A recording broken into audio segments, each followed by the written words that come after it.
Hey everybody, welcome to another Tuesday live stream, Ask Me Anything session.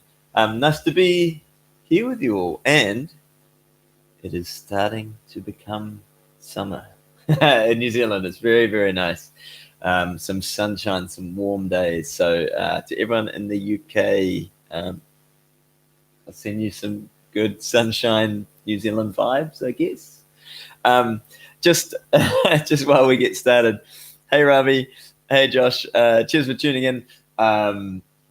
Let's do it. I'm just gonna we'll do the mighty Instagram stories just live as we're hey Instagram, hey YouTube, live now on YouTube for an Ask Me Anything session if you want to join.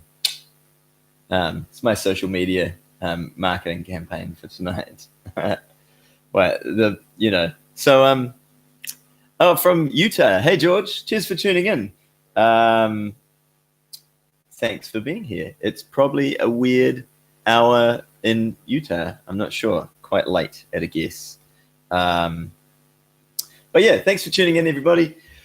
I make these Tuesday sessions, if you haven't jumped on before, I make these kind of available. If you want to pick my brains on anything, then I will do my best to help you out and contribute with these sessions. And if not, then you're left with me talking about whatever topic is on my radar at the moment that I think might contribute to all of you. So yeah, I've had too many coffees today.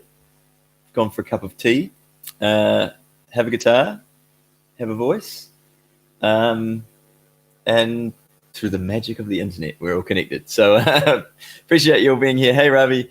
Ade, hey, welcome. George Midnight. Nice. Chomley, hey, how's it going? There is a chance, Chomley, that we will be coming through Nelson later in the year. To be confirmed. Some planning, band meeting required for that, but we'll keep you posted. Ravi, tell me about epiphanies you've had to do with looping. Hey, Glenn. The epiphanies I've had to do with looping. They're probably the epiphanies that come to mind are mostly when I've realized I can do something. So even with the Voice Live 3, realizing I could remove layers by holding a button down. Same with like an undo pedal, realizing that I could loop maybe 3 layers 3 times round a loop, say a 4-bar chord structure, and then realize that if I held the undo button, all of that would go, and I would be left with just the rhythm, just whatever up until that point, and then I could hit redo and it would all come back. So it's sort of like, I think most of my looping things have been around the technology, around being like, I can do this. Here's another way to use it. More than anything else. Yeah. I don't know. Or I would say the other thing is like songwriting and arranging, playing around with loops, and some songs that I've played for so long, just acoustic, then realize, what happens if I put this in? What happens if I change the bass line or add in different sections and things like that? So yeah, I don't know that there's any specific like major epiphanies that come to mind apart from that.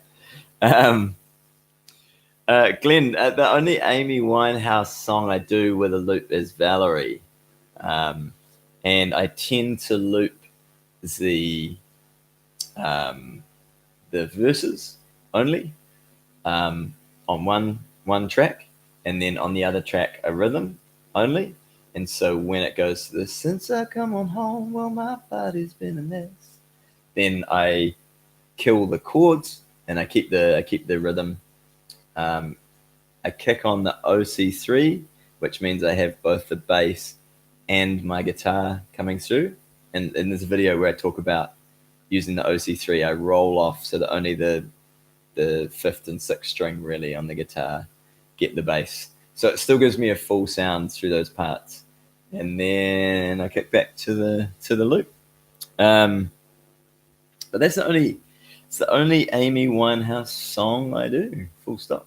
I think I should add Rehab into the mix somewhere. And try to make me go rehab. That's it. Right, we're into it. What are some videos you recommend me watching to improve videos you've made? I mean, Ravi, are you talking about looping or? Oh, nice. I think your next question's cool. What makes the difference between a good looper and a special looper? I'm going to take that as the performer. And this is something I should dive into, but the first thing that comes to mind is two things that come to mind. Is one, like a surprise factor. I think using looping, there's something where you're like, oh, cool. And I'm guilty of just layering some really simple parts and being like, cool, that's the song. There's not necessarily a surprise factor of like, oh, I didn't see that coming or that changed. But I think using a loop pedal to build a groove and have a big sound can also be part of that surprise. Like, hang on, it started out with just some chords and things like that, and now it's like we've got a really big dance sound or a big track. And the other thing that I think in terms of looping stuff, again, just what came to mind was locking into the groove, like having a nice tight loop. And I'm going to throw in with that not looping parts that clash.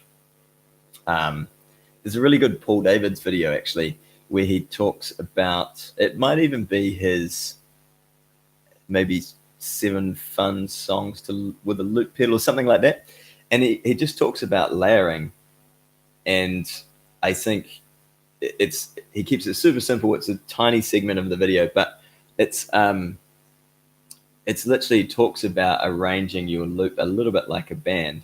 So if you think you've got a bass player and you need to maybe keep the bass player in a bass region on the guitar, let's say you've got your guitarist like a rhythm guitarist where it's kind of like your mid EQ and frequencies overall sit, and then maybe you've got a high melodic part that you want to put in, rather than just putting 4 parts that are all just guitar strumming in the same section of the guitar, and you're kind of like, we have this whole range, so we're spreading things out and just thinking about layers.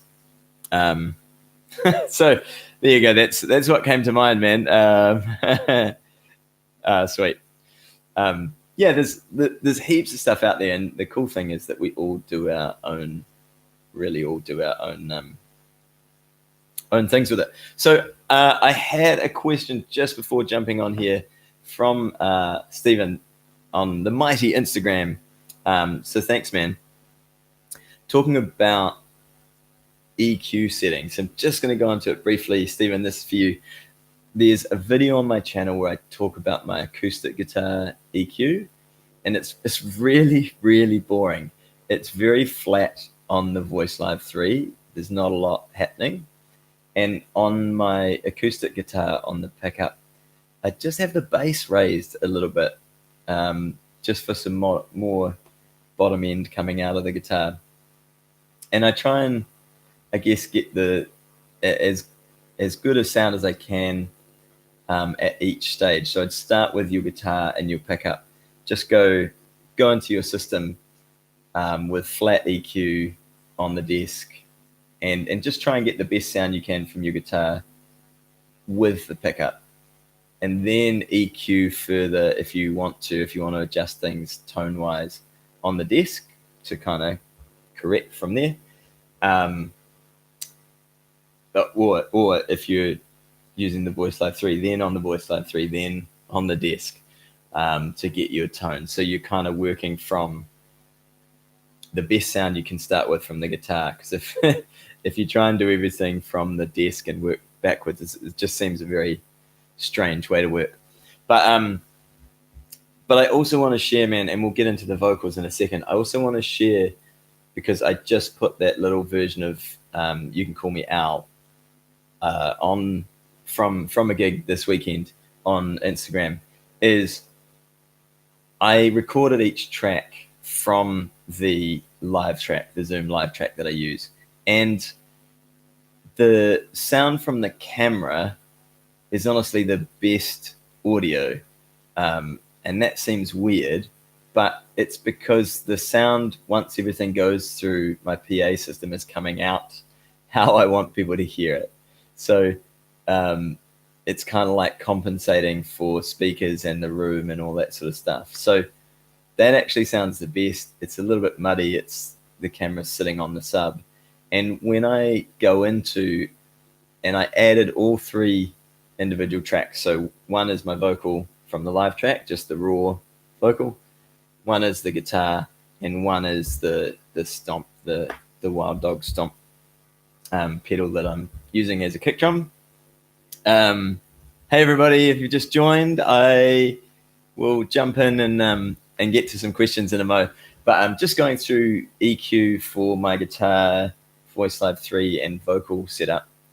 And I add them in just to balance the levels, essentially, between the camera audio with noise of people talking and dancing around and all that sort of stuff, with the raw audio of my vocals and guitar and my sound. So what I do is just bring that up so that when you're listening, instead of just having kind of a noisy bar vibe, I want to bring up my levels so that it helps raise what you're listening to. Is you're listening to me with a bit of bar and room kind of surrounding sound of what's going on. So, but on its own, it's much more work for me to create a good sound from those three raw audio tracks, just on their own. Then it's like I feel like I always want to dive in and start mixing on that side of things. So yeah, so just in terms of the vocal side of things, I just off the top of my head, I know that I have a light compression on my vocal through the Voice Live 3. And in terms of tone, I'll go and look at it. I have it sitting here, but I think it's probably better I can send you a message and dive into the vocal setup. But actually, let's just go to the tone, because it's nice and easy on here.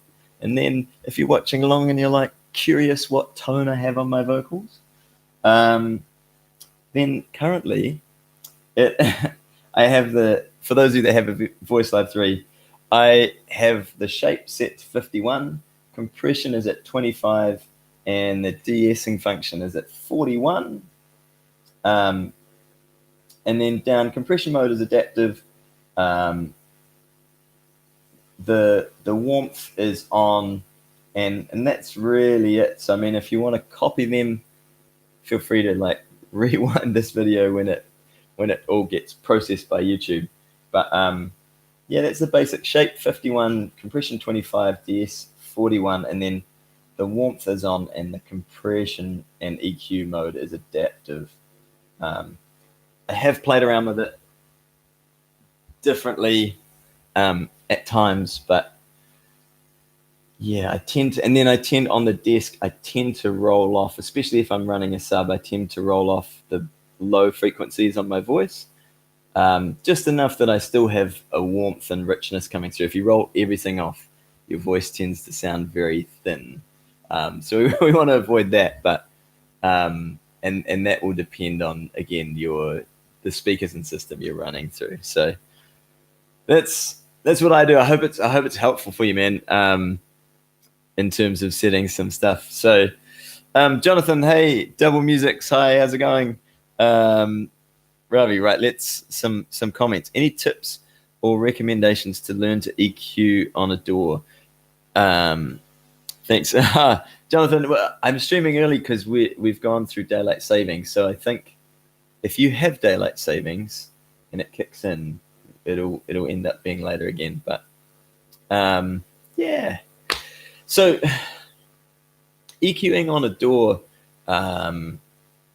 there's if you're just getting started and understanding it, there's a video on my channel where I go through and just as a real basic starting point, I set a really thin EQ band and I raise it like whatever the max and Logic's just EQ thing is, which is maybe 24 dB.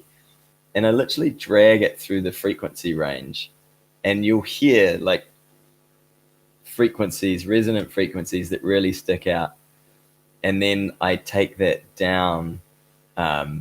So I notch out rather than being up 24 dB, I might take it out like 5 or 6 dB to counteract the resonant frequencies of a microphone, of the room you're in, of guitar, anything like that. So that's kind of like my first starting point. Just and often, depending on those frequencies, often that'll just clear up your mix or your guitar or vocal or whatever you're recording. And then it's a tough one because a lot of this I've done by trial and error, you know, and doing shows and being pretty terrible at it. But I honestly often will flick through a couple of different presets just to give a starting point, and you hear really quickly like, oh, no, that's awful. Wow, what just happened? But you're also watching every time, oh, okay, that really raised from like 1K, just this shelf up. So you're like, okay, your brain starts intuitively, I think, starting to connect these things along the way by trial and error. And there's most programs have a lot of presets that you can flick through to be like, oh, okay, cool. That was good.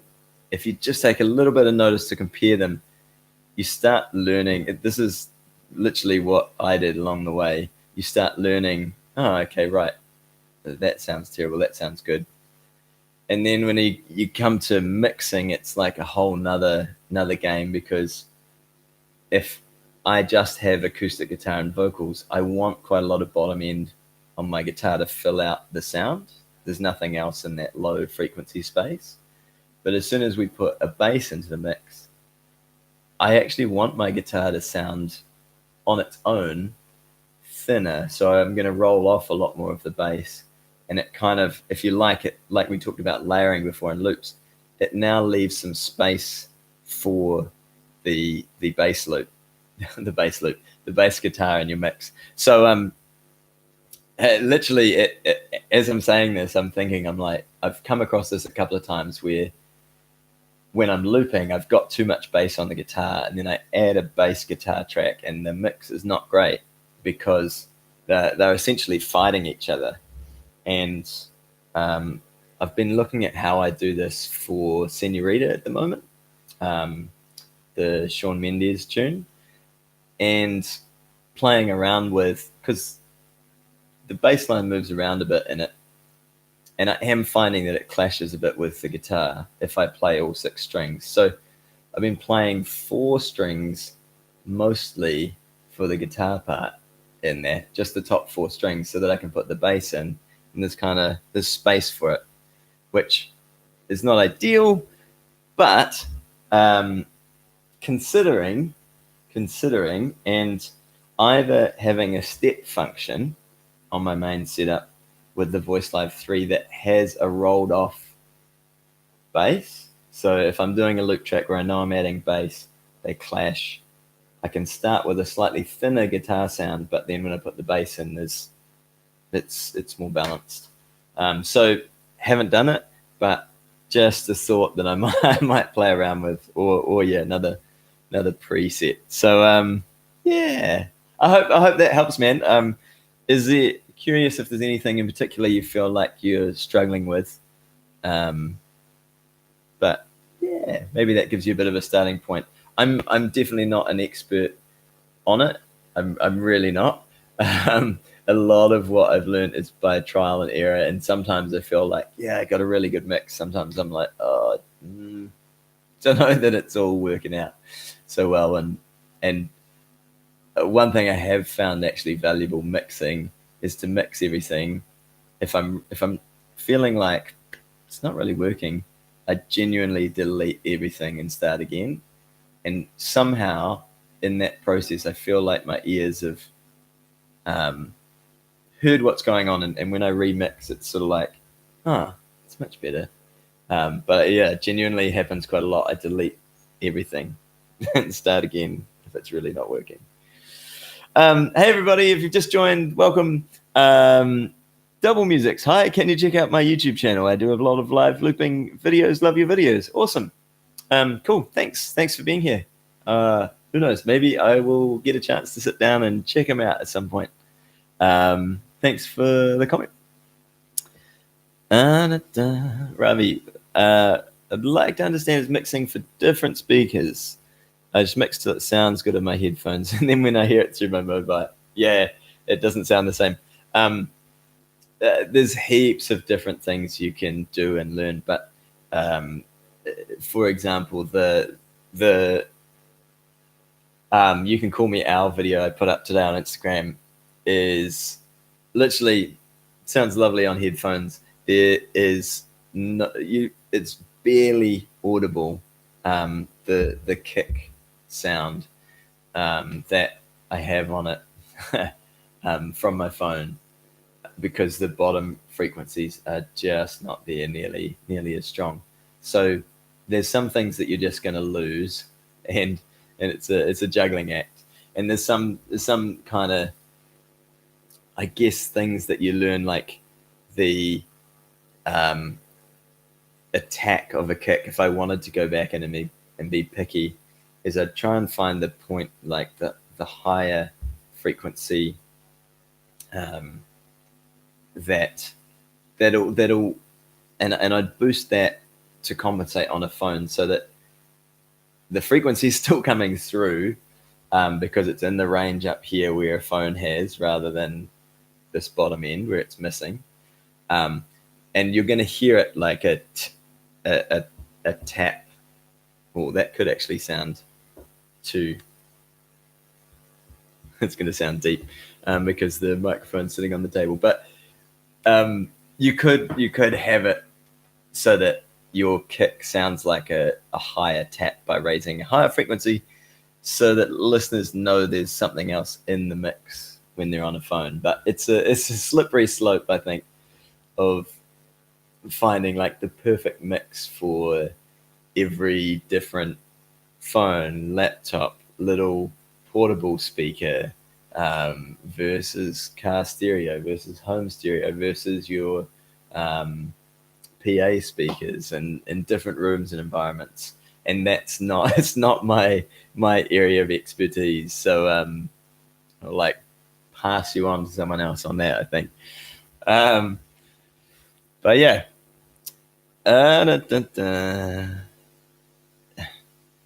Hey Paul, hey everybody, if you've just jumped on. Struggling to make my loops not boring. Honestly, man, it's the same for me, and I feel like I'm always learning and going through this curve of being like, I learn some new ideas, I use them, some of them stick around, some of them I forget, and then I watch some new stuff, or I rewatch like Ed Sheeran and all these cool little stops and starts and things like that, and I'm like, oh yeah, okay, cool.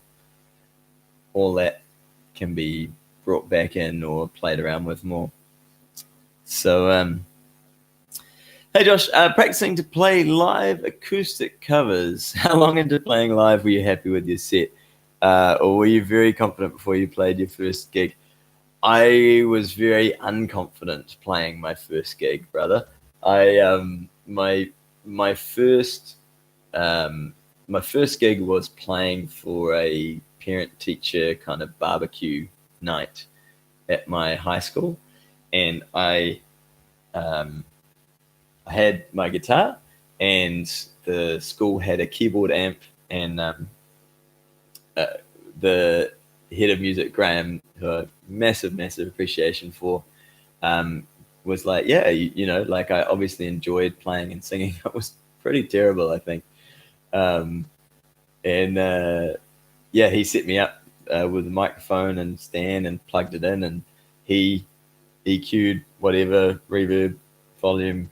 I had absolutely no idea, and I literally stared at sheets of music, um,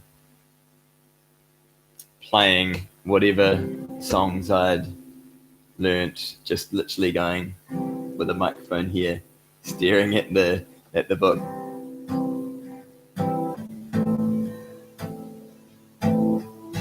I probably didn't say anything to anybody, but that was my first gig, and I really appreciated just getting in front of people. And then I started busking, and I started busking. Same thing. I didn't want people to recognize me. It wasn't that cool, but I liked playing music. I wanted to earn some money, and it was the same thing. Like somewhere deep inside, something's got a hold on you.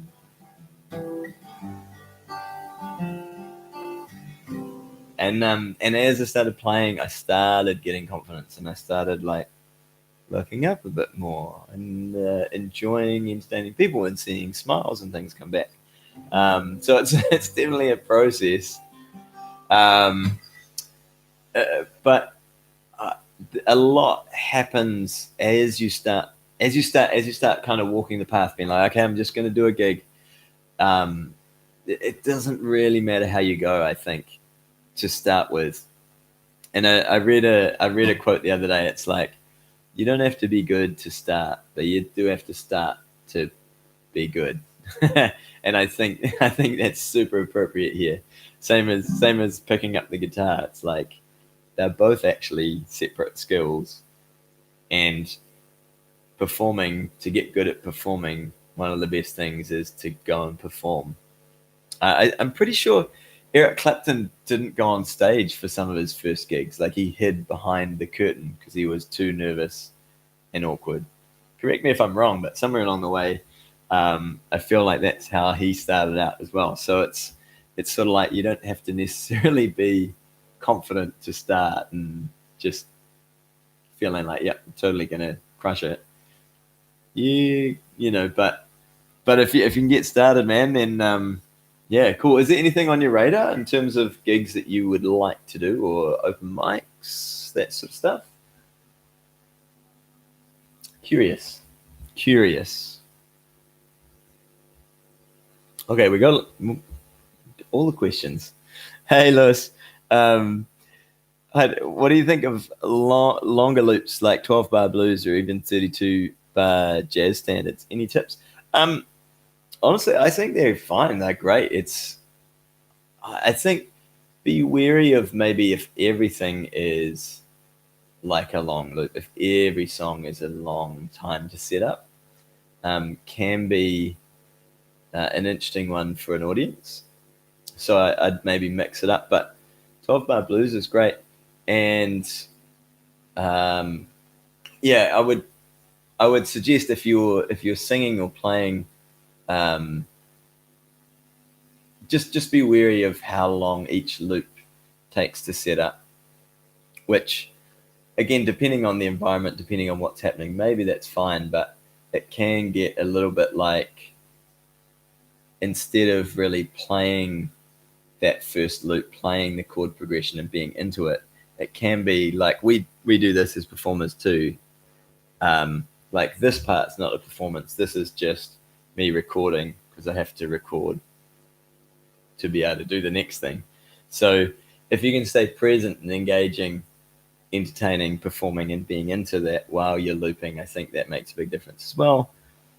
Um, and then in terms of overdubbing, if you can overdub while you're playing, then cool.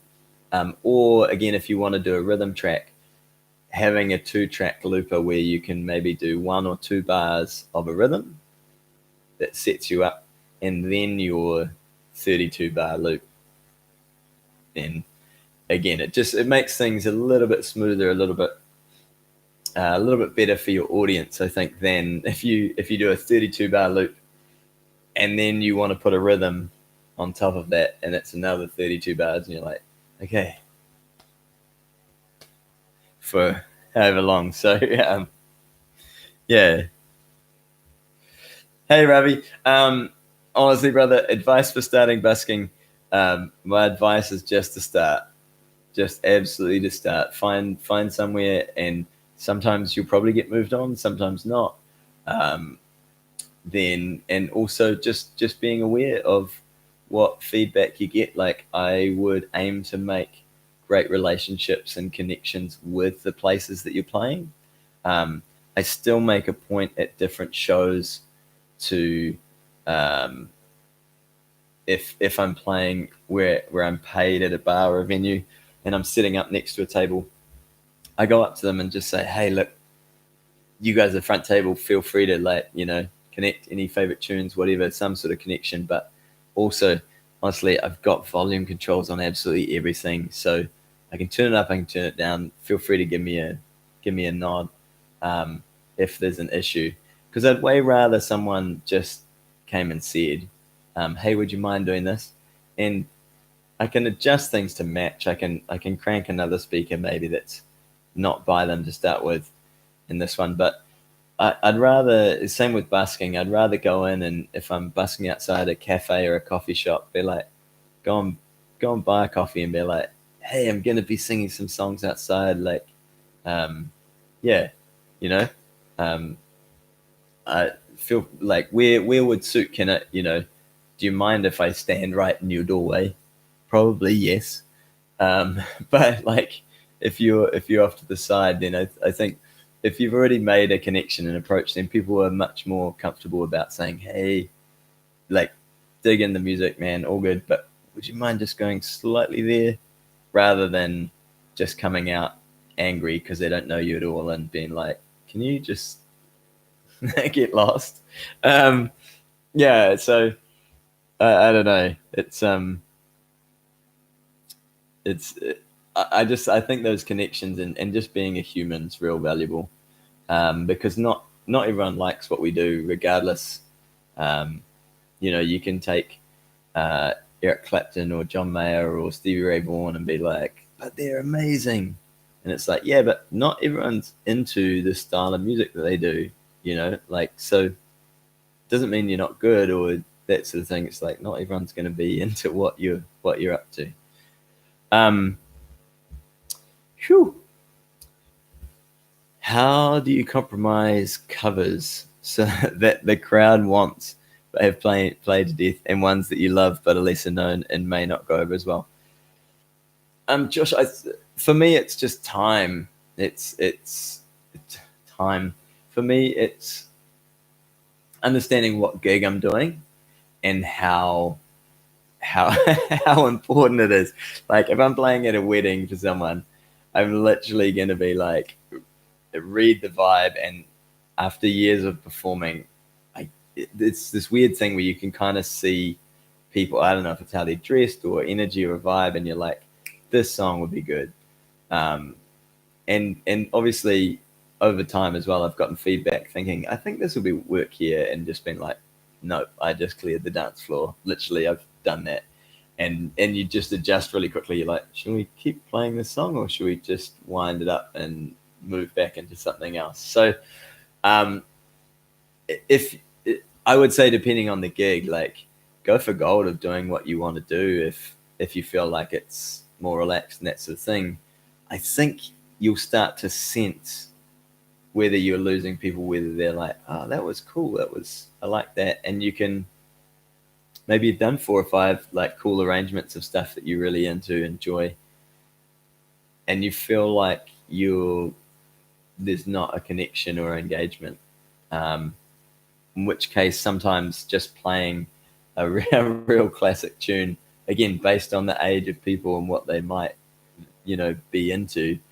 Um, Not saying that age or any of that stuff is a guarantee on, like, they'll love Sweet Caroline. Like, who knows? They might be really into Bruno Mars or whatever. Like I there's no guarantees to any of this stuff, but I think there's two things. One is that you're enjoying yourself, because even if you're enjoying yourself playing stuff that people aren't really like, oh, okay, it's not.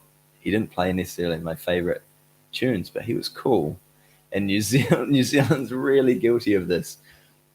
Our radio stations play very little, very narrow artists and music, pretty much without exception. They all play in a very narrow band of styles of music.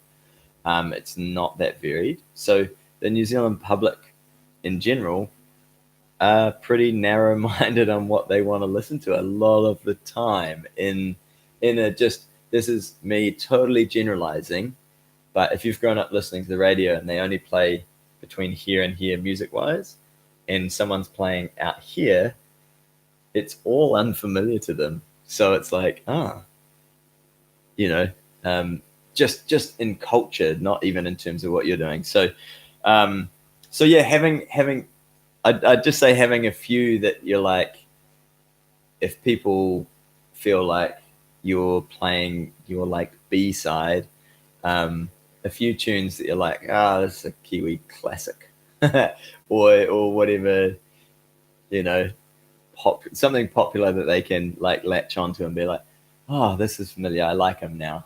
He's been really good, but then he played my favorite song, so I love him. There's a little bit of just human psychology, right? Like, based in there.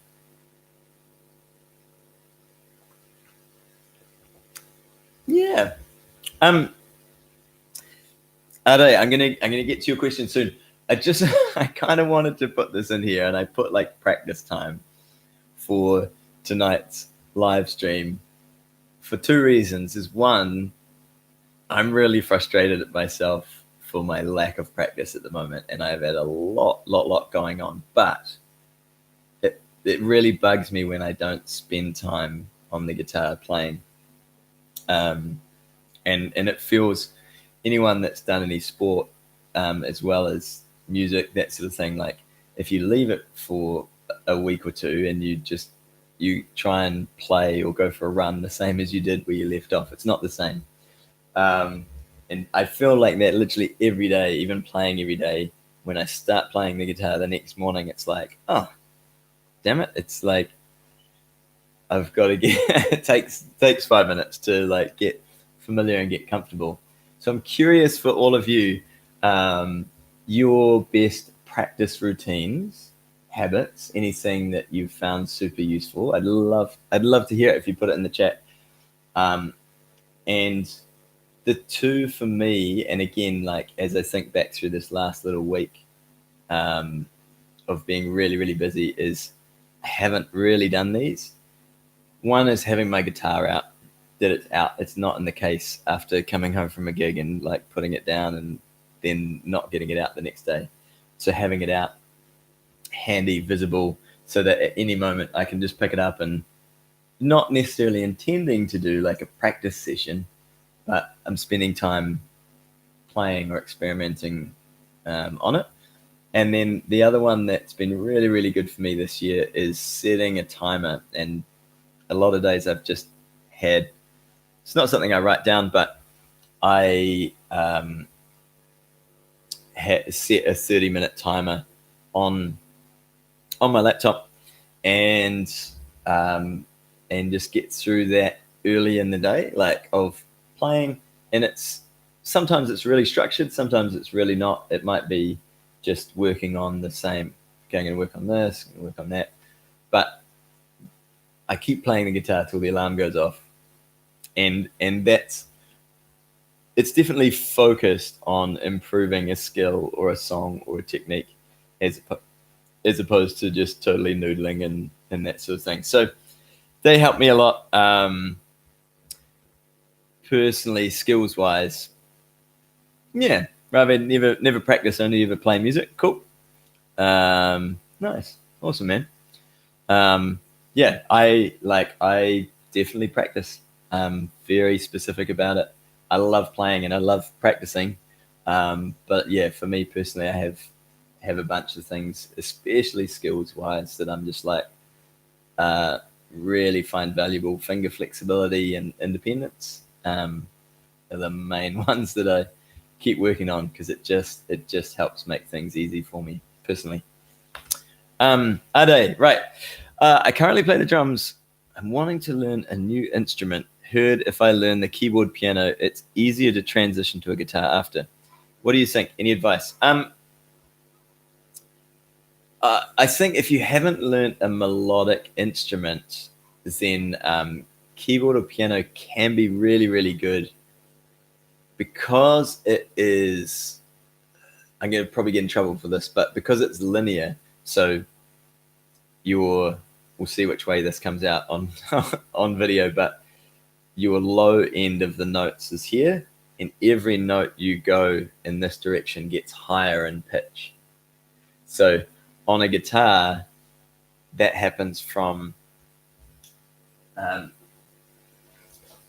not quite the same, but from here,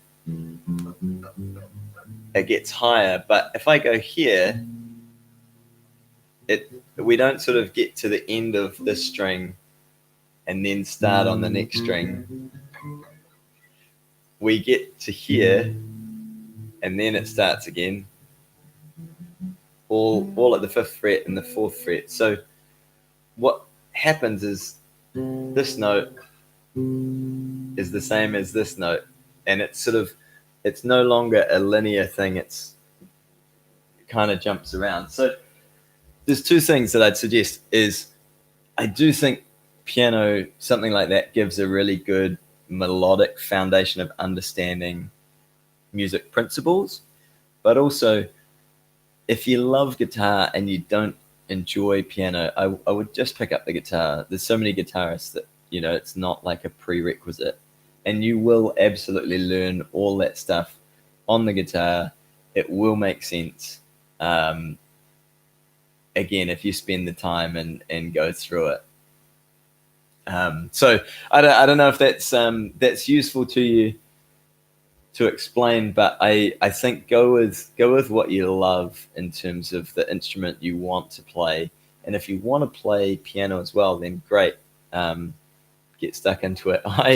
For those of you on Instagram, I've been spending too much time on Instagram clearly recently, but for those of you on Instagram, in Facebook, you'll have seen that I just started learning the violin.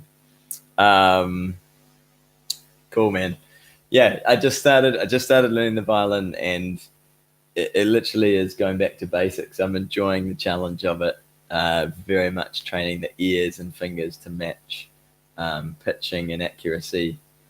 Whole lot of new techniques of getting my bowing hand right and all that sort of stuff. So yeah, a lot of good fun and a cool new journeys that I'm enjoying as well. So, but adds another little practice time to the daily routine. So thanks, team. Appreciate you being here. We're gonna wrap up for tonight. Thanks for hanging out, and hopefully we answered some questions, and yeah, you're all inspired to go and do some playing, do some looping, do some creating, and appreciate you being here. Thanks. Have a great evening, everybody. There's still a little bit of sunshine, so I might go and enjoy it. Cheers, team.